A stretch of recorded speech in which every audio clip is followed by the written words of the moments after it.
On March 25th, the Houthi rebels in Yemen launched 7 ballistic missiles against Saudi Arabia. In defense, the Saudis fired off several interceptor missiles to shoot them down. The Saudi government reported that they successfully intercepted all missiles that posed a threat.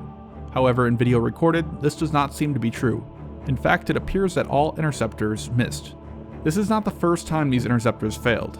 The Houthi rebels have launched ballistic missiles at Saudi Arabian cities several times. Twice in 2016, twice in 2017, and once so far in 2018. Each time, the Saudi government claims they successfully intercepted all of them. But in reality, it is highly questionable if any at all were actually shot down. The interceptor missiles Saudi Arabia launched were the Patriot PAC-2 GEM missiles.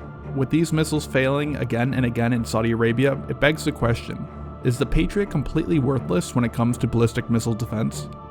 Ballistic missiles are extremely difficult to shoot down, significantly more so than aircraft, due to their flight path, difficulty in detecting at such high altitudes, and high speed, some 5 times faster than most aircraft.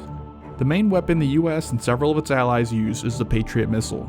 The Patriot was originally designed to shoot down aircraft, not ballistic missiles. It wasn't until the Patriot PAC-2, the second major upgrade of the system, that ballistic missile capability was added, and even then it was more of an add-on to the missile.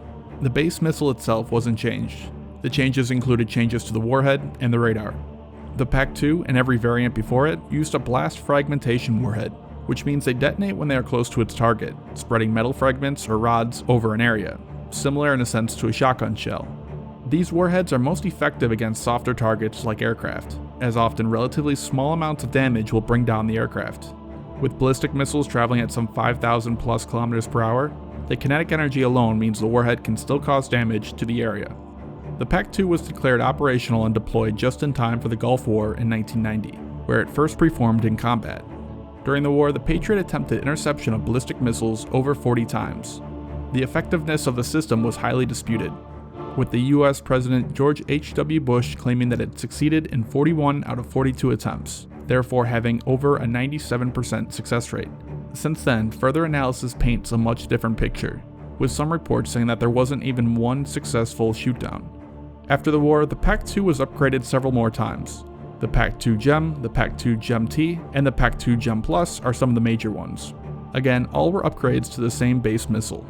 The US then designed a new missile for the Patriot, designed from the ground up specifically to intercept ballistic missiles called the PAC-3. The PAC-3 is a completely new missile and can fit 16 on each launcher, where previous variants could only fit 4. The PAC-3 does not have a warhead. It instead uses hit-to-kill technology, where the interceptor slams directly into its target.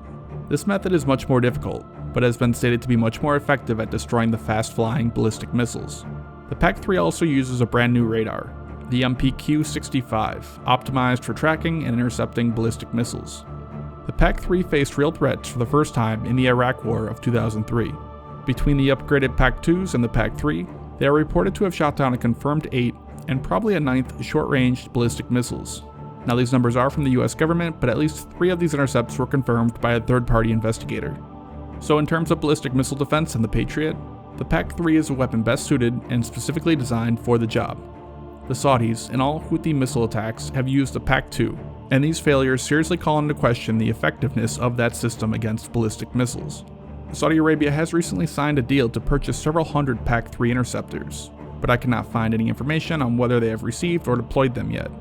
So far, the PAC-3 still needs to prove itself in combat, and remains to be seen how effective it will actually be against more than slower, short-range missiles. And this is true with most ballistic missile defense systems. Very few have been used outside of tests.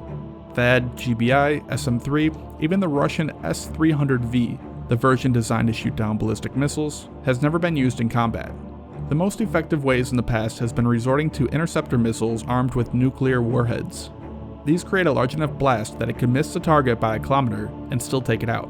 However, with the rise of conventionally armed, highly precise ballistic missiles, detonating a nuclear weapon above your own city is obviously not a great solution. Only recently has technology began to slowly catch up to the threat, and still remains to be seen how effective modern systems will actually perform.